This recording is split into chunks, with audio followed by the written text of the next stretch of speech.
Welcome to the A Monday Moment with Dr. Mal podcast, where each week I, Dr. Mal, share life lessons and motivation to kickstart your Monday. Whether you're starting your day or winding down, join me or me and my future guest for a burst of positivity and a fresh perspective. Let's make Mondays meaningful together. Greetings and happy Monday, everyone. I'm your host, Dr. Mallory McCoy, and welcome to this week's episode of A Monday Moment with Dr. Mal. As always, may this broadcast bring you what you need in the present moment. May my light exude positivity and kindness. May my love be extended to all who could use a little extra. Ashe. Let's seize the moment. Today's show is titled What a Real Estate Investor Wants You to Know. This is number one of 3 different shows amplifying the voices of people in real estate and money. And by now, you know I love me a good definition and I'm team facts over feelings, so let's get into it. I'm choosing to talk about real estate and money because I feel as though these topics are so important, but people don't talk about them like they need to be talked about. Real estate is one of those things that there is a lot of fear around. Yet, real estate is important because in our society, housing is a basic need. We all need a place to stay. And money is also an important topic because it's the currency by which we're able to purchase things like real estate. Both deserve their own topics because under the umbrella of real estate and under the umbrella of money, there's so many things to talk about. So for today's episode, I chose to speak with my guest about real estate investing because, fun fact, my life partner and I started investing in real estate in 2009. We bought a house to buy, hold, and rent, and learned a ton of lessons doing that. Then we purchased 2 more in 2011. And as of today, we have together accumulated 9 single family homes, a duplex, and we rent our basement in our home that we live in to traveling nurses. So that makes me a real estate owner and a property manager. My partner was really the one with the investing vision. And as he watched his mom and stepdad purchase homes, fix them up, and rent them out as he was growing up. And so naturally, he saw it as an avenue for income for us and wanted to do the same thing. And I'll admit that when we first started doing it, I was apprehensive because I didn't have enough information about it to feel comfortable with real estate. My grandmothers owned their homes when I was younger, but most of my family just rented from other people.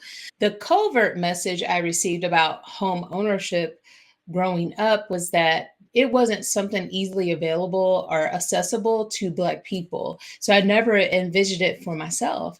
But after doing this for a while, I can tell you that it's not the funnest thing to do sometimes, but it's certainly not scary and it's accessible to anybody who wants to do it.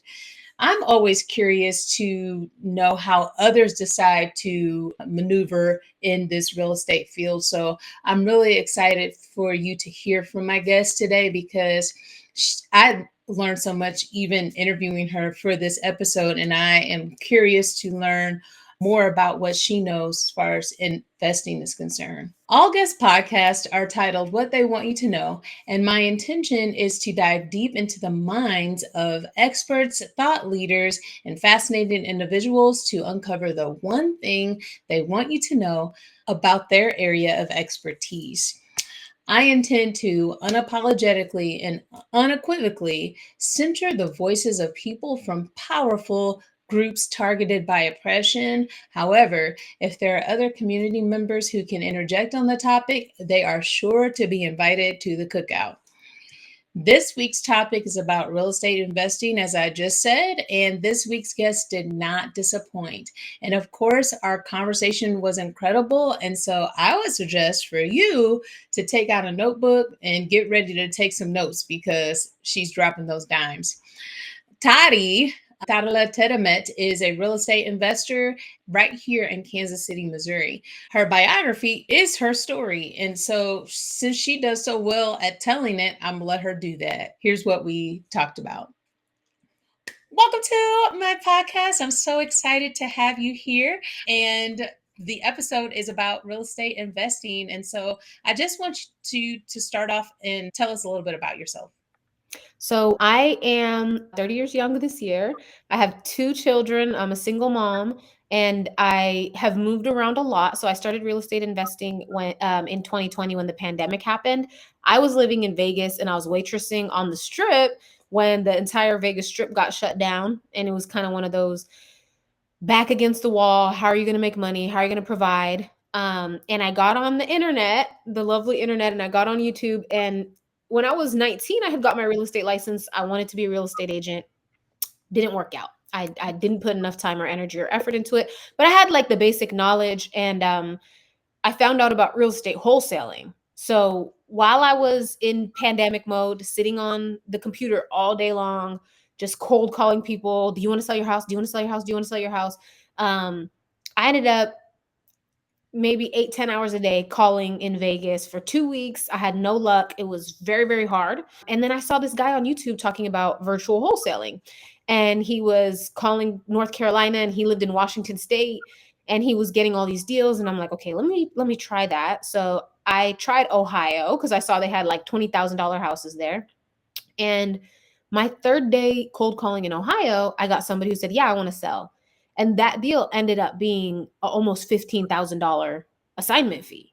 So I talked to the guy, I got it under contract, I put it in a Facebook group. People went and looked at it. A lot of people wanted to buy it, and someone ended up buying it. And I made like 14,000 something dollars. And to that until that point in my life, I had never made any really real money. I was waitressing, so like our best nights we could make $250, $300, which is really good on the strip. And that was kind of my lifestyle. I could make $4,000, $6,000 a month, and I was just going and coasting and being a mom and trying to start a different business. I bought 550 pairs of eyelashes one time and tried to start an eyelash business, and they ended up sitting in my mother's garage for years. I tried to sell Ethiopian food plates. So my family's from Ethiopia. I was born in California. I tried to start like an Ethiopian food business because I love to cook. I tried the whole your passion can be your profit. And I just always fell on my face in business for a lot of different reasons. But mainly, I don't think it was my path. I think my path was real estate. And that's why I kind of started it when I was 19. Didn't really go forward with it.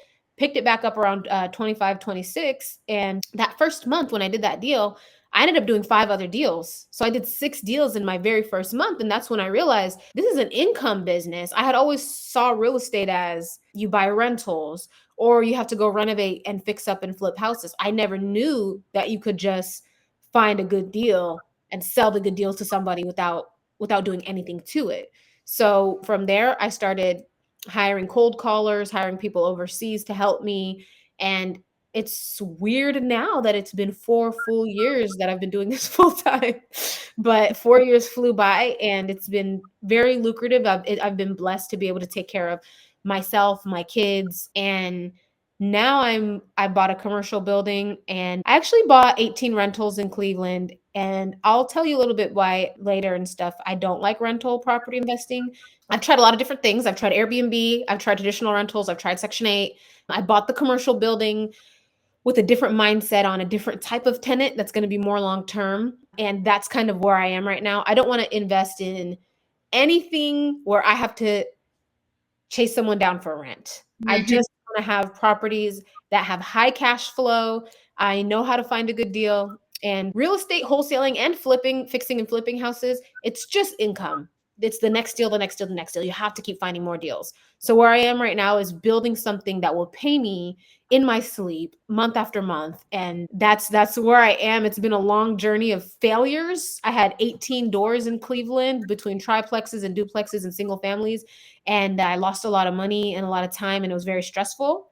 So now I am building out the commercial building, and senior living is what I'm really looking to do. Small houses with 5 or 6 people, have a CNA there to help them, and just have more of senior community living, and build that up, build that portfolio up, because it'll be people who will take care of the home, who will stay for a longer time, and where I can really feel like I'm helping society versus the tenant situation I was in with having to kick people out so much, it didn't feel so helpful. And I Yeah. think I'm somebody who really needs to be feel like there's a purpose to what I'm doing too. And that's kind of where I am in my real estate journey. And I probably said a lot more than you expected. Oh no, listen, you hit like 5 questions that I had, and I'm like, "Oh my gosh, she said so much, and I love it so much."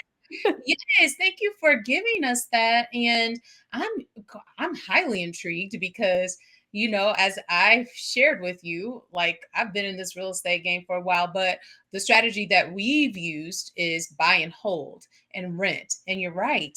Especially during the pandemic here in Kansas City, we experienced so much loss. And I don't think that we are green on any property actually. And we've been doing it since 2009. I will say, well, there's probably a couple, but the red outweighs the green for Yeah. sure because you have to put so much money in it. And we were using our own money. So tell me this, because I heard you say that you called and then you were able to get $15,000 just on an assignment fee, but you didn't have to pay any money in that? No, yeah. So just used like I mean the little softwares that I used, maybe a few $100s to get the softwares, but actually for the real estate, no. So initially when I send the purchase agreement, there's a clause in there that makes the purchase agreement assignable, which just means someone else can take over that agreement.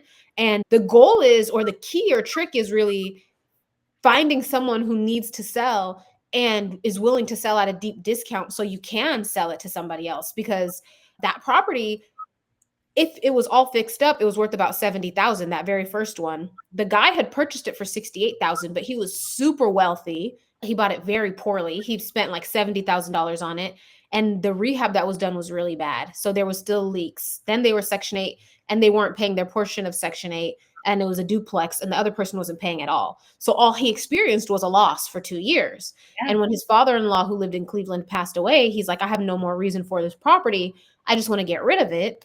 And when I looked at comparable properties in that area, things were selling for like $15,000, $20,000. And I'm like, sir, you highly overpaid. I'm sorry to tell you that the realistic value of your property is around 15,000. And we talked a lot and I really understood his situation. He just wanted to get rid of it.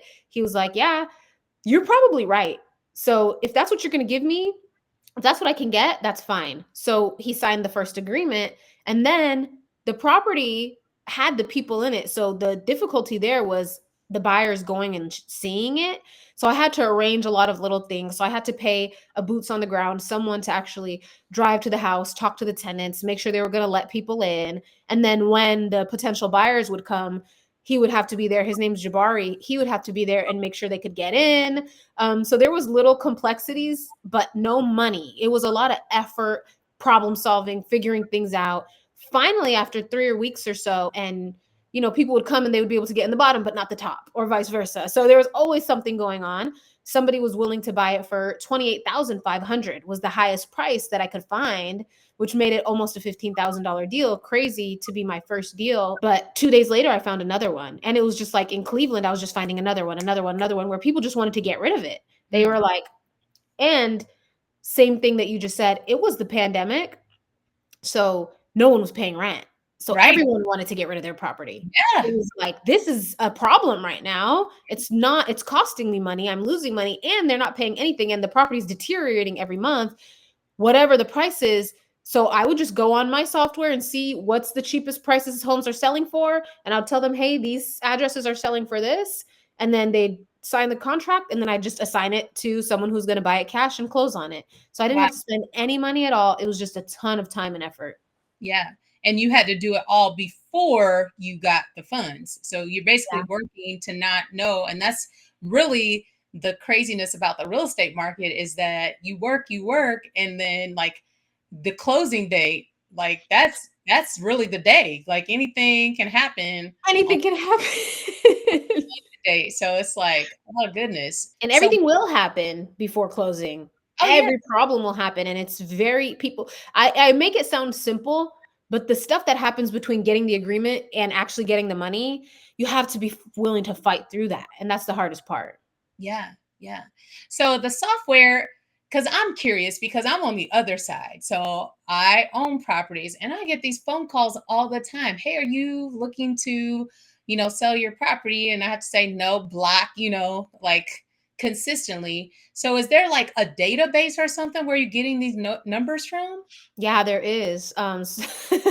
So if you're so the where for people who own properties, how you can prevent people from finding you when you buy the property in an LLC, and then when you register that LLC with the state, you should use a VoIP number, a voice over internet number. That way, when they try to find you, they're not able to find you.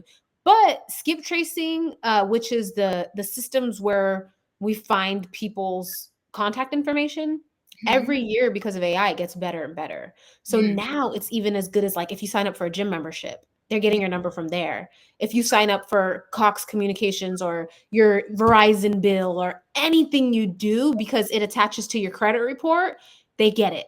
Uh, So it's very hard to stay anonymous right now.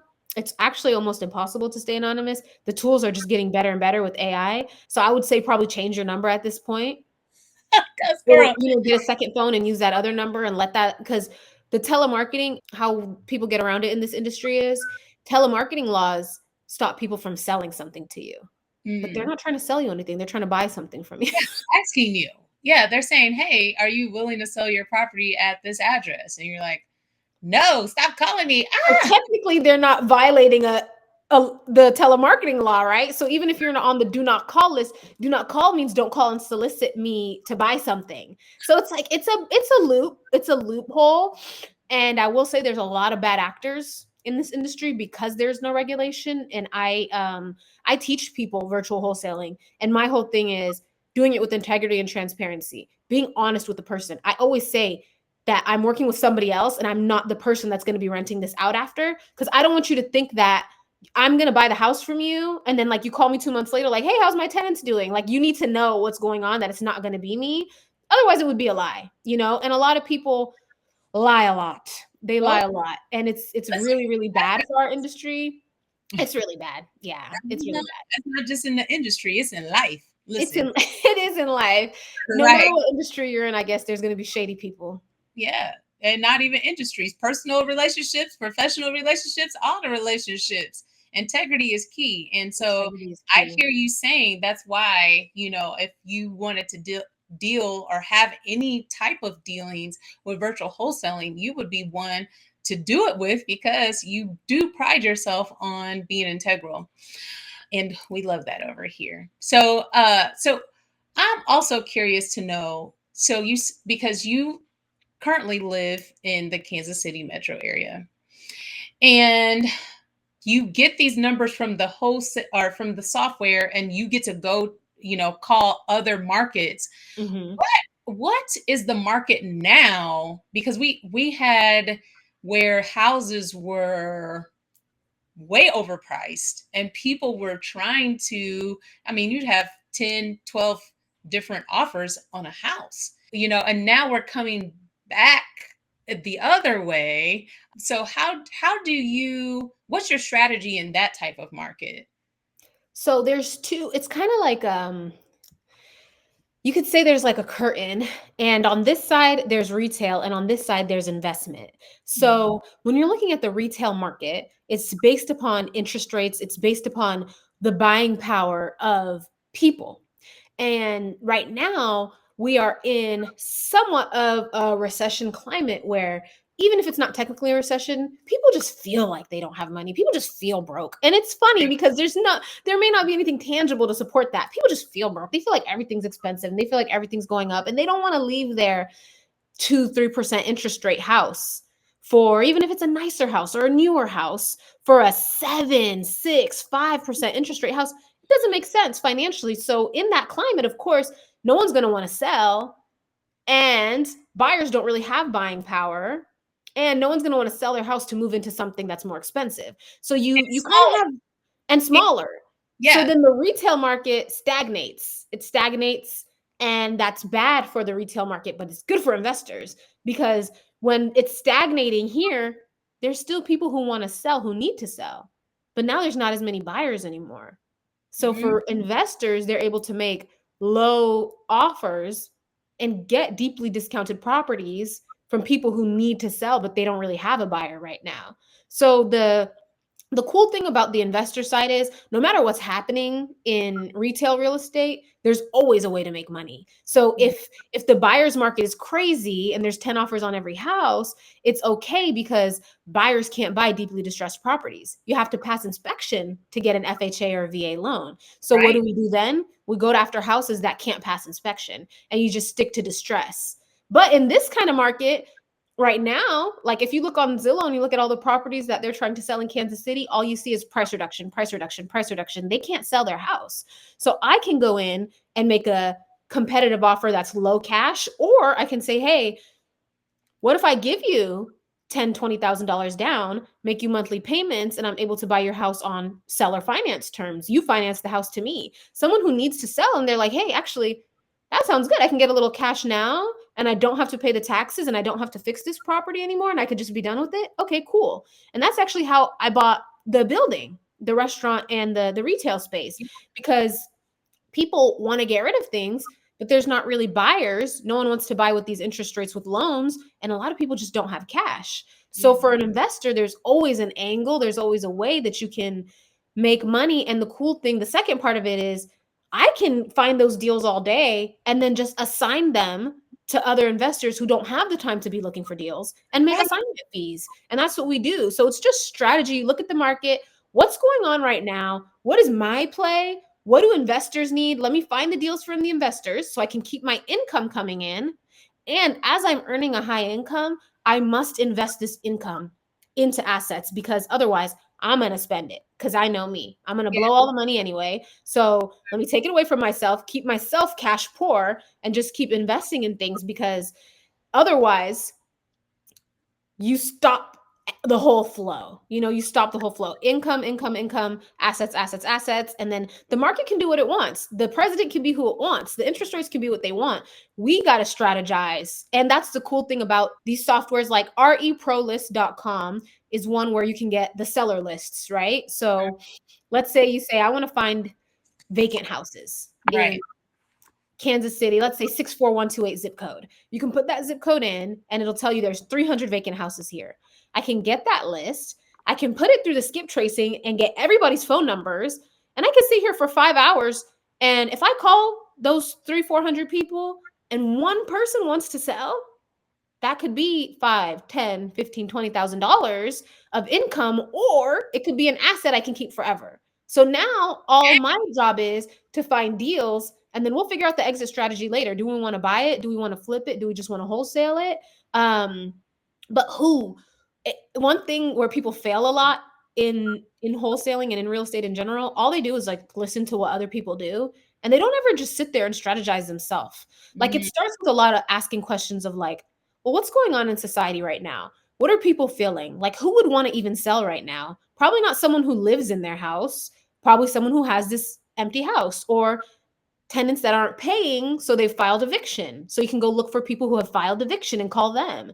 People who have gone through divorce recently, houses that have been inherited, but they're vacant. Why did you inherit a house 2 years ago and it's sitting vacant? Why aren't Yeah. you doing anything with it? That person probably doesn't care about the house. So it's just thinking, Or and don't. then you're going to look for those people. There's a lot of people who just don't have the resource, like you said earlier. They don't have the resource to fix because it costs a lot of money. If you don't have the Mhm, skill yourself, mhm. you're gonna be. It may not cost you little, it may not cost you a lot, but it's gonna cost you because these contractors, they doing the same thing y'all doing in wholesaling. They taking off the top and then they paying their workers minimal fees, right? Or Yep, minimum pay, and yep. they're saying, "Oop, I'll take that because I'm the one that got you the work." Or they're literally just coming to your house, looking around. They're saying, "Oh yeah, this will be 60,000," and then you say, "Okay," and you sign your paper, and then they go on Google and just find another company to do it. And Hmm. you and they just say, tell that company, "Hey, we'll give you 30,000." And so that's the part, right? That's the part where the contractor game is so sick that people don't want to deal with it. They'd rather just take a discount and get rid of the headache.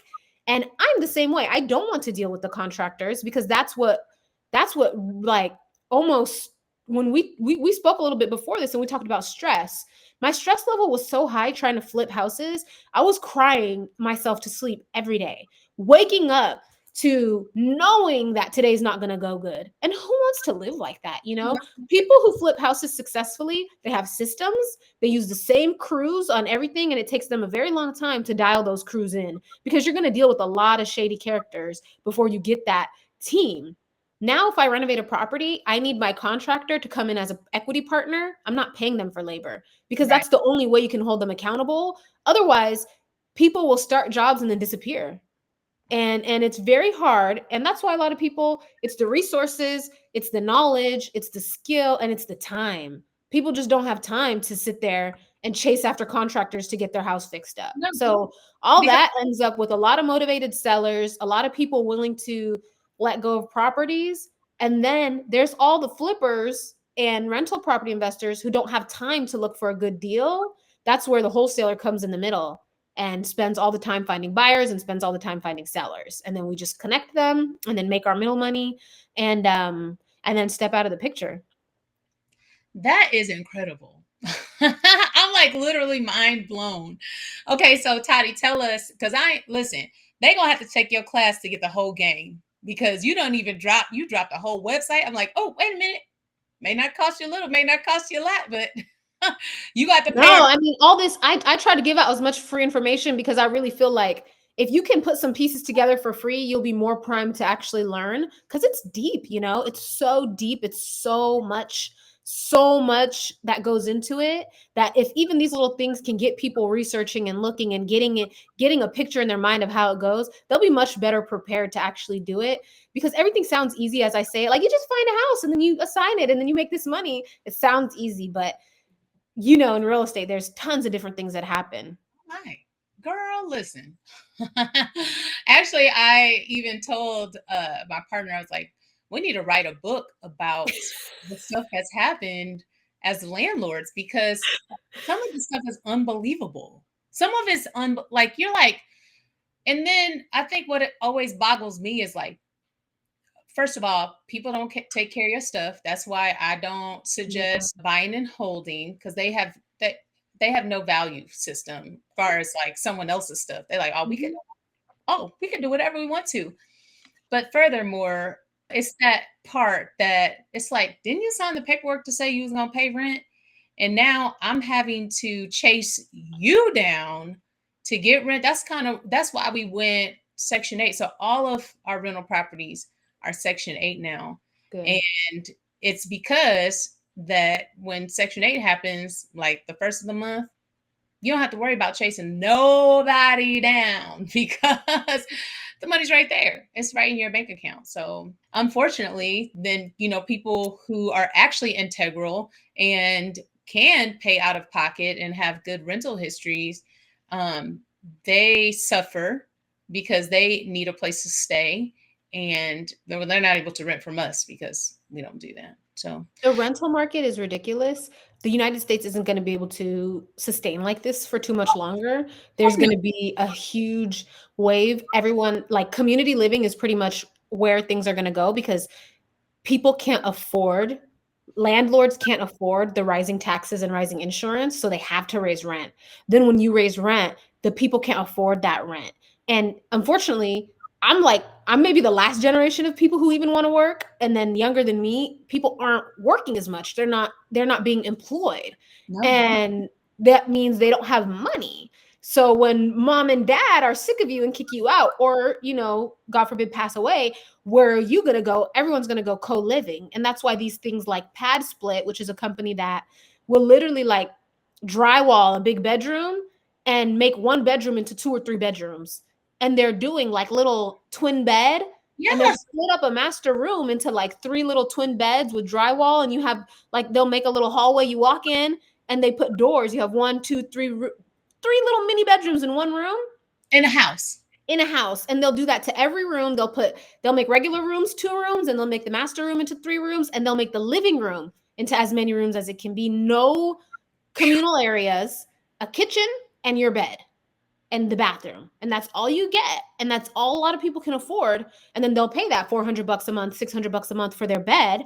And community living, unfortunately, in all of United States inner cities, it's where it's going. And they're trying to come up with all these little things like the little cube houses and the little, boxables and stuff.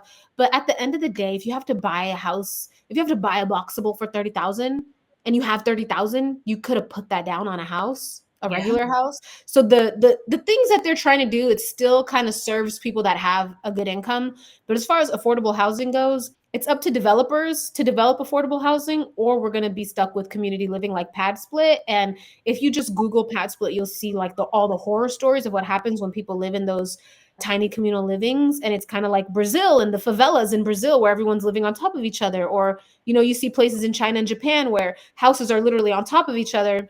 Here, we don't have a lack of space. We have a lack of resources. People can't afford to build. People can't afford to buy a house. People can't afford to rent a house for their family.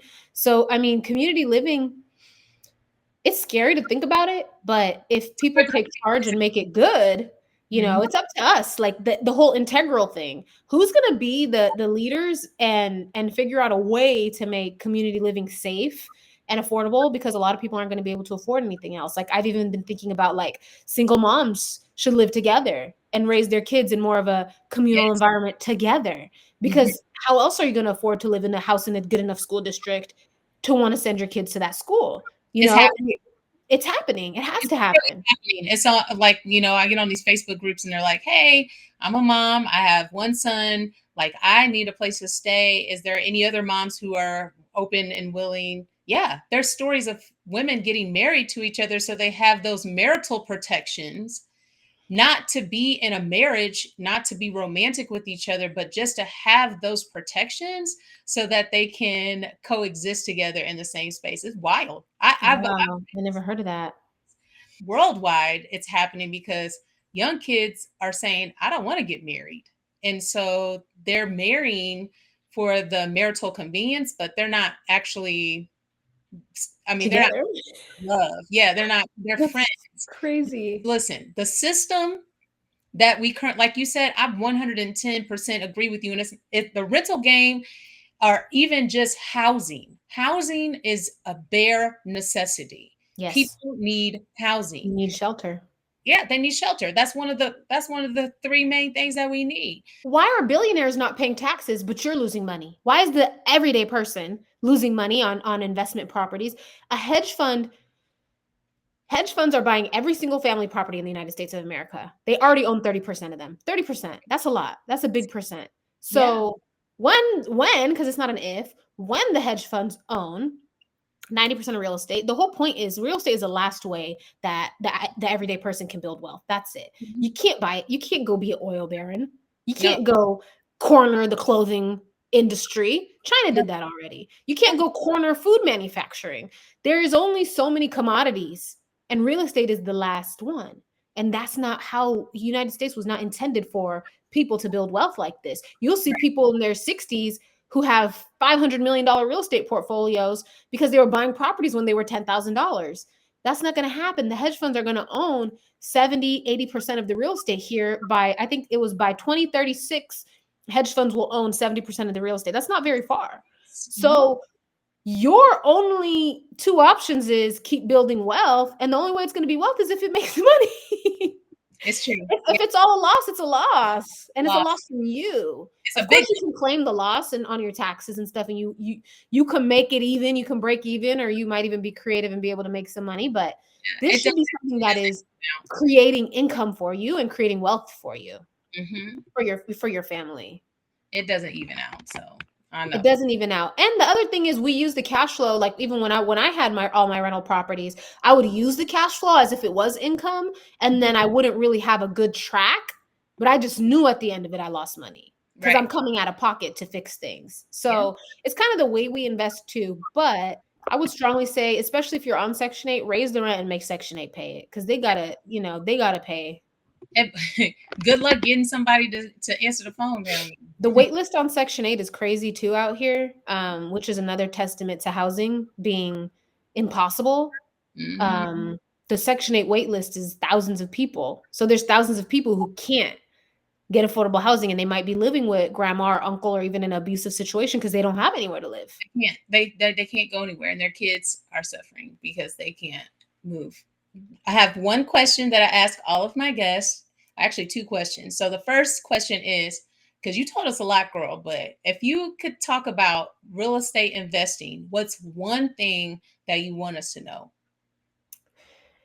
I would, it's funny because we're kind of talking about it, but I would say don't think that you're going to buy rental properties and create passive income, because it's not passive income.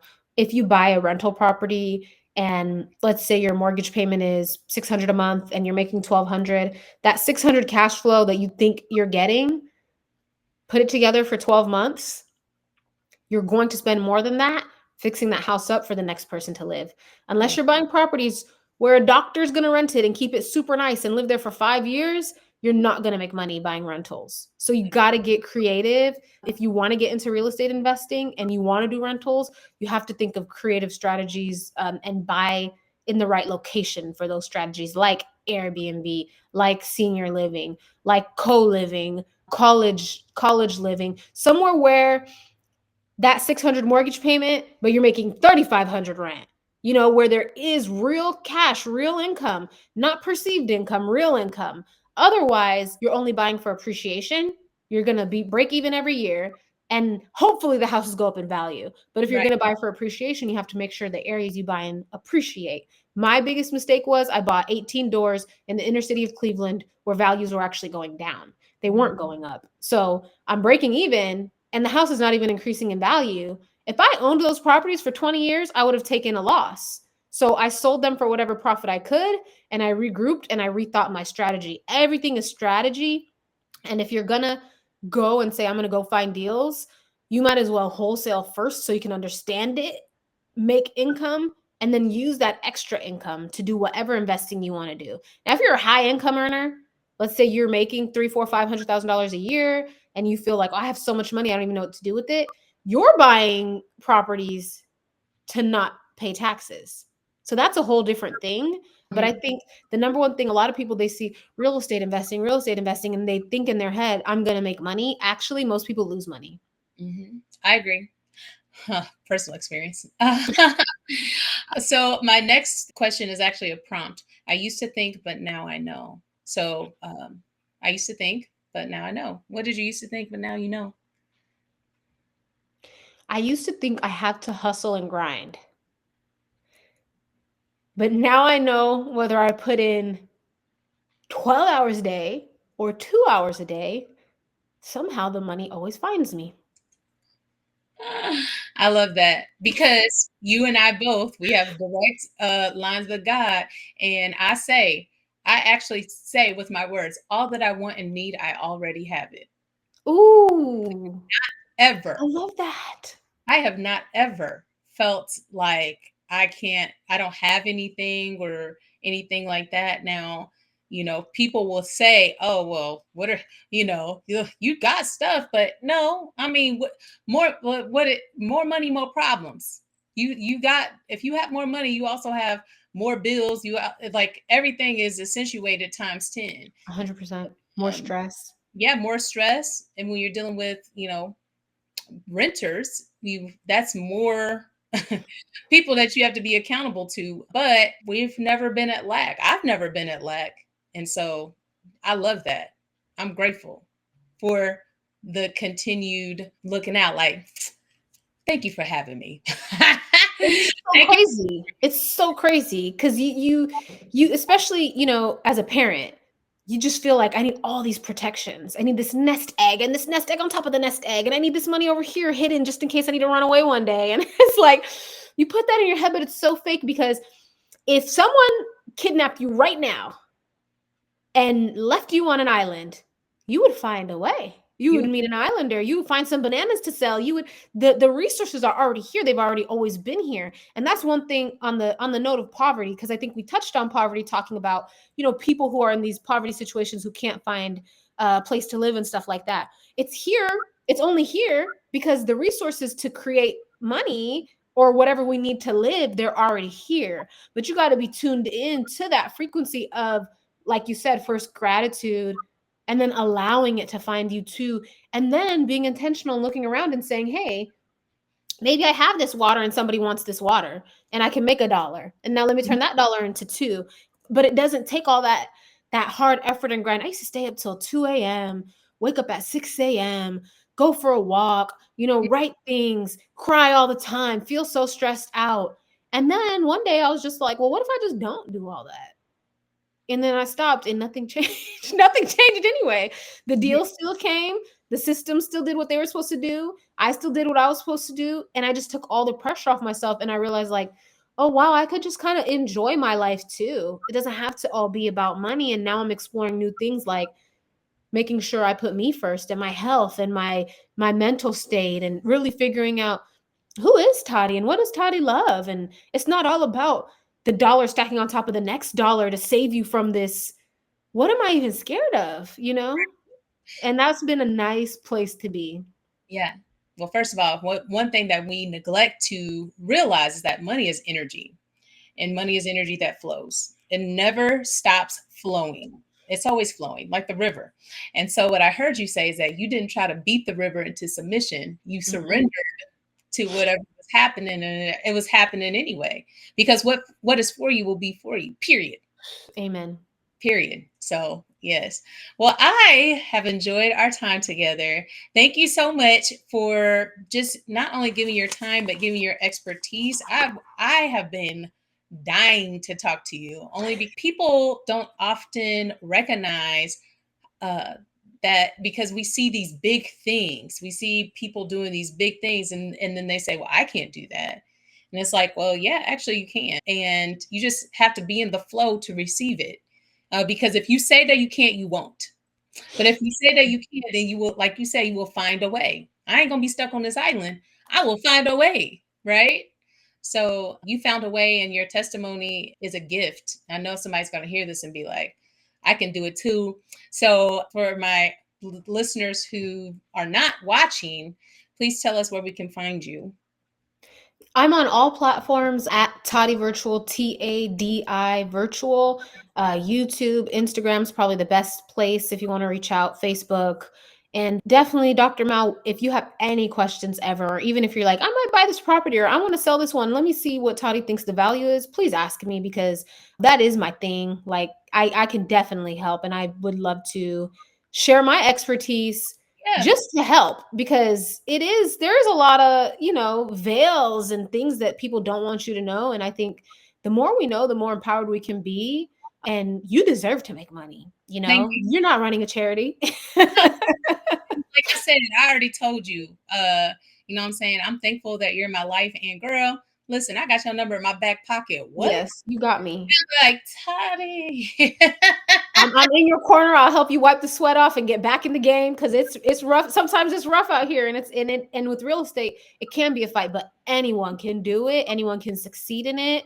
It's just strategy. So I have a podcast, Early Risers Morning Show, and I interview entrepreneurs, like 7-8 figure real estate entrepreneurs, and they all say the same thing over and over. And I think that it's such a blessing, but I'm really glad to have you in my life too. So thank you. Yay! Well, that's all for me this week. Thank you for tuning in for a Monday Moment with Dr. Mal, now proudly a part of the Alive Podcast Network. You can find this show on the Alive Podcast Network website and app, and you can find this podcast streaming across your favorite podcast streaming platforms. If you love to have a visual, you can tune into my YouTube channel, When Mallory Lives, to see this show and catch up on all of my shows from the beginning. A special thanks to my guest, who was willing to share her experience on a public platform such as this. I'm humbled that she chose to spend time with me. And when you get a chance, check her out on her social medias, Tadi, Tadi, Virtual, and check out her podcast, Early Risers Show. You can find that on YouTube and her Instagram channel. And for the month of November, I'm talking about real estate and money, honey. And so this episode was about real estate investing. And next week, I'm spending some time with a real estate agent who also is a mortgage lender. He actually was a mortgage lender first. And so that show is entitled, What a Real Estate Expert Wants You to Know. You don't want to miss it. So until then, love and peace to all of you. Have the best week.